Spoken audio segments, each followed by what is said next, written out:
Good afternoon, and thank you for joining us for our third quarter fiscal 2026 earnings call. I'm Rob Brainin, CEO of Champions Oncology, and I'm joined today by our CFO, David Miller. Before we begin, I'll remind everyone that today's remarks may include forward-looking statements.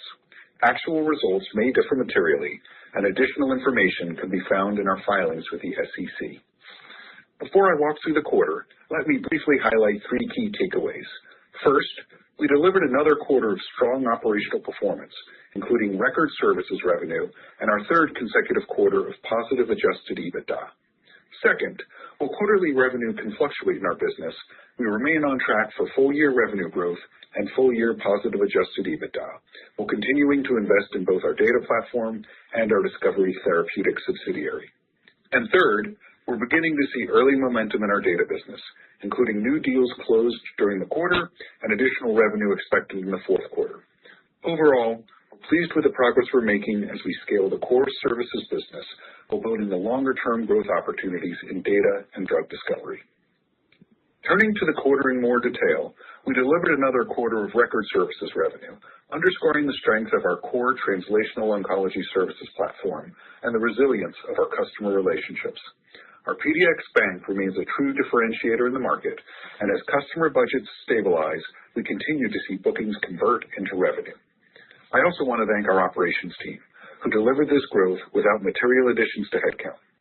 That reflects the operating leverage in our model and our ability to expand margins as we scale. As we've said repeatedly, this is a somewhat lumpy business. Quarterly revenue can fluctuate depending on the timing of study progression and completion.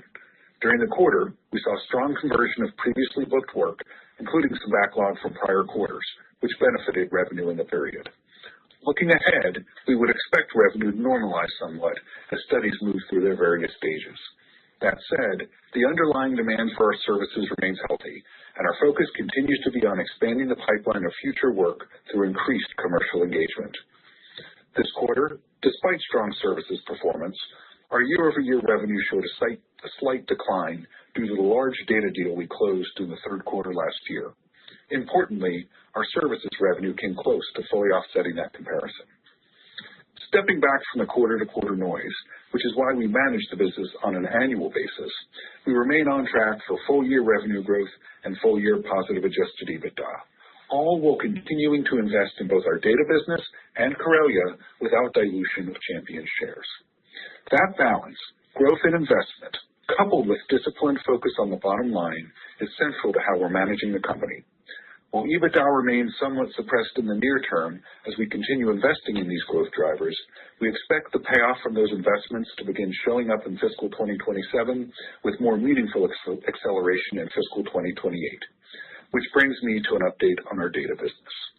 Although we did not recognize data revenue in the third quarter, we are beginning to see tangible signs of momentum in our data business. During the quarter, we closed a six-figure data deal that we expect to recognize in Q4. We're beginning to see traction with smaller transactions, which is important in building a broader and more diversified data business customer base, with the potential to lead to larger deals in the future with those customers.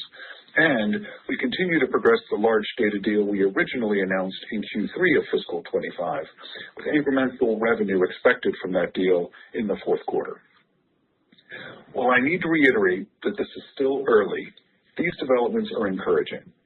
Customer engagement remains strong, and we are spending significant time in strategic discussions with partners who recognize the value of combining deep biological annotation with clinically relevant tumor models.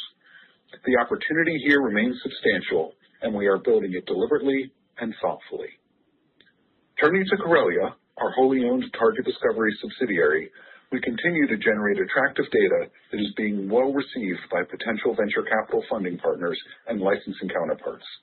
The feedback we're receiving is positive, and we believe the science is compelling. As we've communicated previously, we've included the funding of Corellia in our initial fiscal 2027 budgeting assumptions. However, if we're successful in closing an external funding round, the EBITDA currently being invested in that business would be redeployed toward other growth initiatives, particularly in data, and/or flow through to the bottom line. I know a common question is the expected timing of funding for Corellia. At this point, I do not have a specific estimate as to when an external financing may occur. These processes take time, particularly in the current biotech funding environment.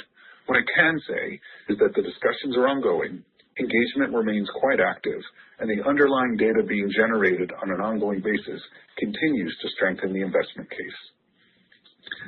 Stepping back, Champions today is a stronger, more diversified company than it was 2 years ago.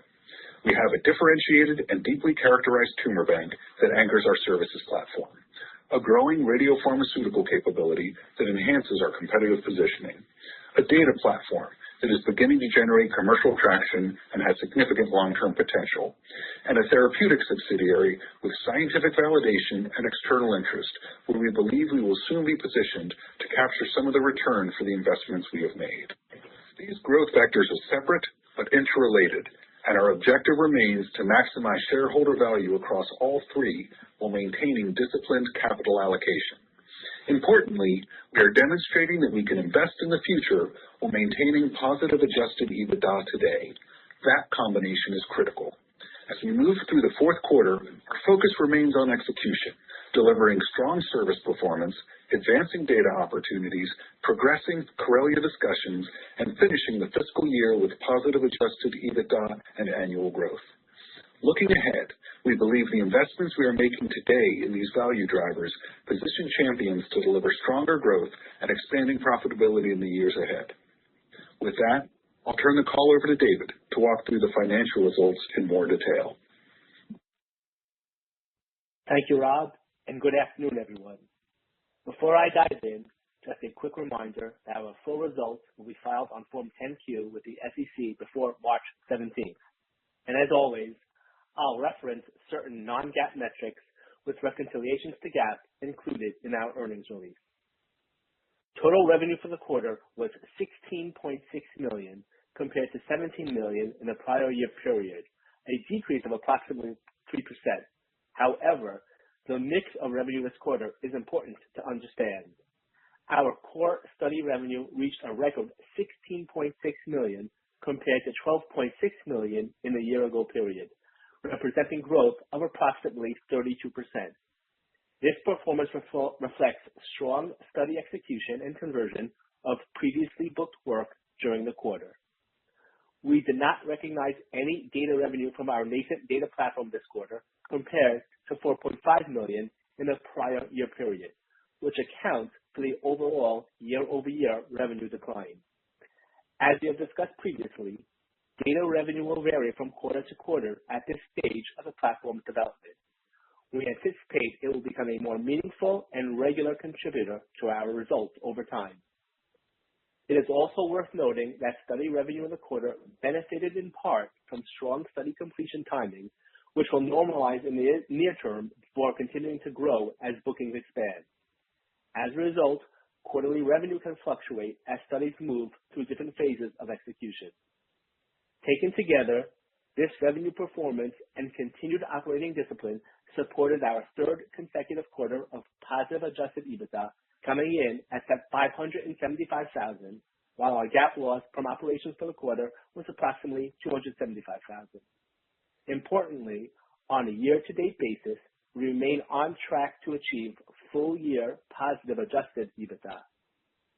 Turning to margins, cost of sales for the quarter was $8.8 million compared to $6.6 million in the prior year period, resulting in a gross margin of 47% compared to 61% last year. It's important to highlight that more than $2 million of cost of sales in a quarter was attributable to outsourced laboratory work, primarily related to radio labeling workflows. As we continue bringing this work in-house, we expect these costs to decline and margins to improve. At current revenue levels, had this work been performed internally, our gross margin would have been in excess of 50%. It is also worth noting that prior year margins benefited from the data license transaction recognized in that period. Operating expenses for the quarter were $7.2 million compared to $5.3 million in the prior year period. The increase reflects investments aligned with our strategic priorities. Research and development expenses increased as we invested in sequencing and related activities to support the continued development of our data platform. Sales and marketing expenses increased as we expanded both our data business development team and our commercial TOS team supporting both platforms. And G&A expense increased primarily due to leadership transitions and investments in IT infrastructure. While these investments increase operating expenses in the near term, they are intended to support future revenue growth and operating leverage. Turning to cash flows, net cash used in operating activities for the quarter was $1.4 million, primarily driven by changes in working capital, including a decrease in deferred revenue related to the timing of billings during the quarter. We ended the quarter with $7.1 million in cash and no debt, and our cash balance remains within our projected range for the quarter. Looking ahead, our focus remains on consistent execution, driving revenue growth, improving both gross and operating margins, and continuing to invest in the strategic capabilities that support our long-term growth. As we are now in our fourth and final quarter of fiscal year 2026, our next earnings call will be in July. With that, we'll open the call for questions. Thank you. At this time, we will be conducting a question and answer session. If you would like to ask a question, please press star 1 on your telephone keypad. A confirmation tone will indicate your line is in the question queue. You may press star 2 if you would like to remove your question from the queue. For participants using speaker equipment, it may be necessary to pick up your handset before pressing the star keys. Once again, that is star 1 if you wish to ask a question. Please hold while we poll for questions.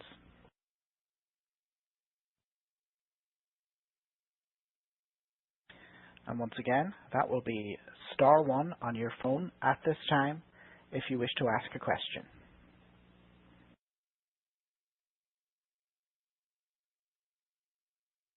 And there were no questions currently from the lines.